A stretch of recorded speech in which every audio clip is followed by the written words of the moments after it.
Je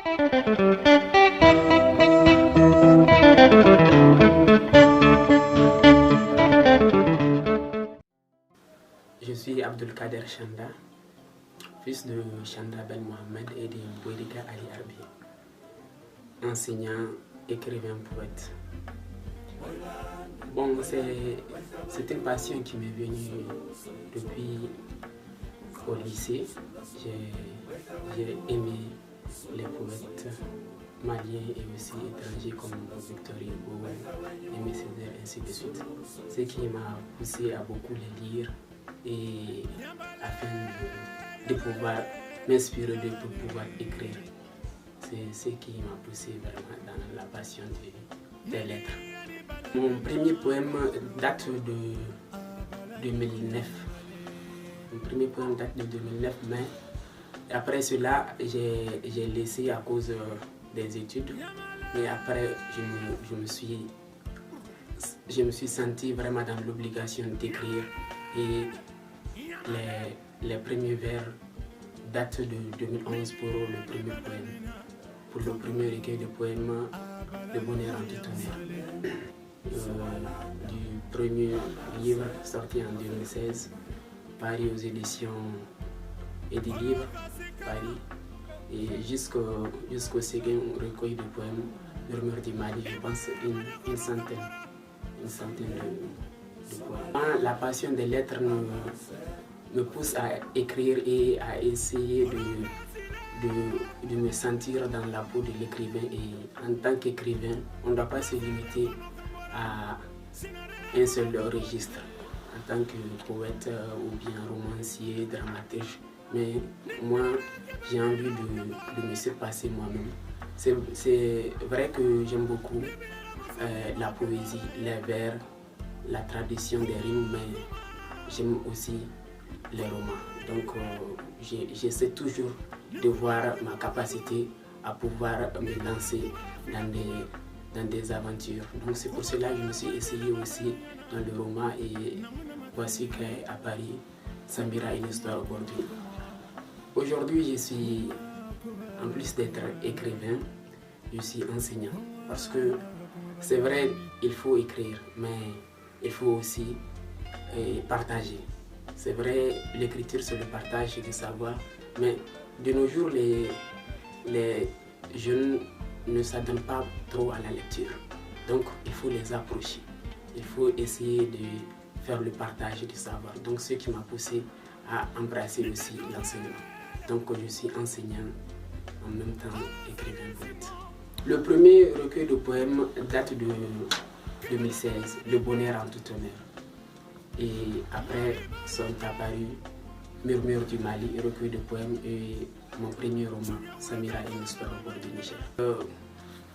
Il faut savoir que c'est un roman fiction qui parle sur la société en général et touche ce que j'appelle les tares de la société, à savoir la corruption, à savoir l'inégalité, mais pas seulement ça, mais surtout l'éducation africaine, la tradition africaine, et la tradition africaine émaillée de conflits intergénérationnels, de jeunes avec les vieux, et ainsi aussi du choix.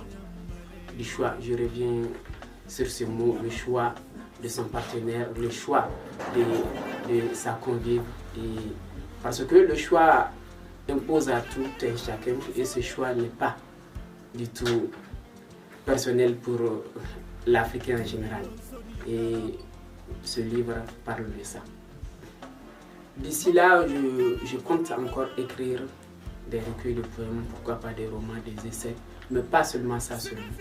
Je compte aussi m'investir dans la vie sociale.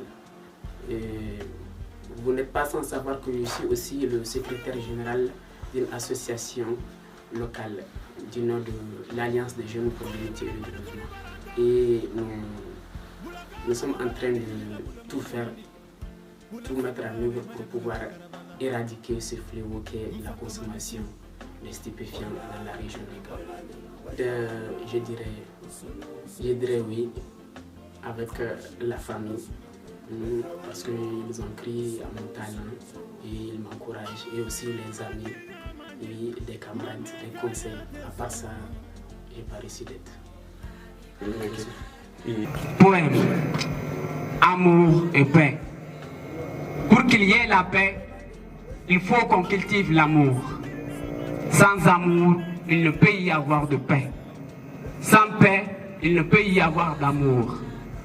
Quand on court, les sentiments sont sourds. Et l'amour laisse la place à la violence. Cherchons la sémence de la paix. Et avec elle, nous aurons la plante de la paix. L'amour et la paix est une contribution pour moi, sinon même une proposition pour mettre fin à cette guerre, à cette crise malienne. Parce que, voyez-vous, la guerre amène la haine. Et pour contrecarrer cela, il lui faut le contraire, c'est-à-dire l'amour entre les fils et filles de la patrie du Mali. Alors, tant qu'il n'y a pas d'amour entre nous, tant qu'il n'y a pas de convivialité pure et sincère entre nous, on ne peut pas mettre fin à cette guerre. Et tant qu'il y a la guerre, l'amour s'écarte. Et les sentiments sont sourds, comme je l'ai écrit dans le poème. Et il faut l'amour comme remède pour pouvoir avoir l'arbre qui est la paix. La sémence, c'est l'amour, et l'arbre qui quitte cette sémence, c'est la paix. À chaque fois que je parle du Mali, je parle du Gao. À chaque fois que je parle d'unité, de cohésion sociale, je m'adresse directement d'abord à la jeunesse de Gao et après à la jeunesse du Mali et partout ailleurs. Vous verrez aussi dans le recueil de poèmes Murmures du Mali un hommage à la femme de Gao et du monde. Et ça s'inspire directement des femmes de la région de Gao. Et du premier ouvrage jusqu'au dernier, je parle toujours de Gao. Et Gao est une inspiration pour moi. La ville de Gao, l'entente, la convivialité est vraiment une inspiration qui n'est jamais feinte. Donc je me sers beaucoup de la région de Gao et les mots de Gao sont mes mots. Il faut savoir que ce problème m'a vraiment écœuré et depuis à mon premier ouvrage, vous verrez, il y a 2 poèmes qui se sont basés uniquement sur ça, à savoir le fumeur, au fumeur et après la marchandise. Les 2 poèmes parlent de ce problème. Je fais allusion à la prise, à la consommation des stupéfiants. Donc, et grâce à Dieu, les écrits se sont réalisés avec la création de notre association Alliance des jeunes pour l'unité et le développement. Et moi, avec mes frères et sœurs et de la région de Gao, nous nous sommes donné la main pour pouvoir endiguer ce fléau.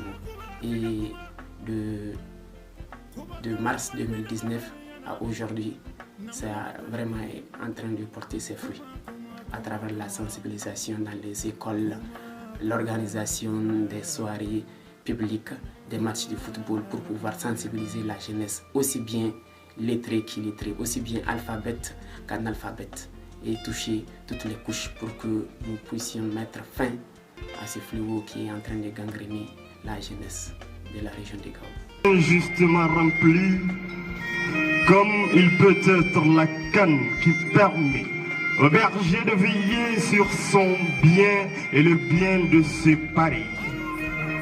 Notre mot à dire est conciliateur, puisqu'il est puisé de toute conjugaison.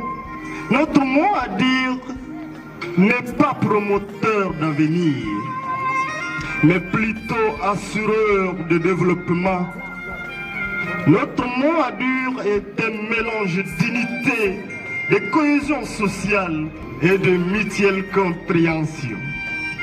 Notre mot à dire est écoute. Un poème que j'ai vraiment aimé, qui a du sens, puisque de le premier vers, tu comprends déjà que ça a un grand sens.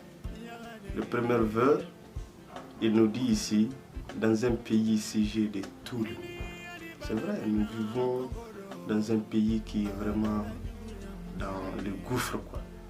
Du coup, il faut des jeunes conscients qui puissent nous faire revenir à la raison, à dessein que nous pouvions nous mettre la main dans la main pour bouter cette guerre de nos sociétés. En fait, c'est vraiment un poème extraordinaire. Il y a une partie aussi qui m'a beaucoup touché, là où il disait « Notre mot à dire est conciliateur, puisqu'il est épuisé de toute conjugaison. » Notre mot à dire, il s'agit, là je pense, d'après ma compréhension, je pense qu'il s'agit de la jeunesse. Il s'agit de la jeunesse victime de cette crise. Donc nous devons être conscients que nous sommes en guerre. Et maintenant, l'heure est à se donner la main pour pouvoir trouver une solution à nos problèmes. C'est vraiment quelqu'un de très pragmatique et de très altruiste. Du coup, je le remercie infiniment. Alors, je pense que la génération actuelle a besoin de plus prendre conscience du fait que la nation, le continent, doit reposer sur eux dans l'avenir. Et ils doivent prendre conscience de cela. Et cette prise de conscience, elle est là. Elle est là avec les jeunes, mais je pense que ça doit être collectif. Et ils doivent savoir que c'est vrai, il faut s'amuser, c'est vrai, c'est la jeunesse. Il y a la passion juvénile qui est là, mais il faut aussi penser à tout pour pouvoir reprendre le flambeau de la nation et du continent pour pouvoir attaquer l'émergence à grands pas.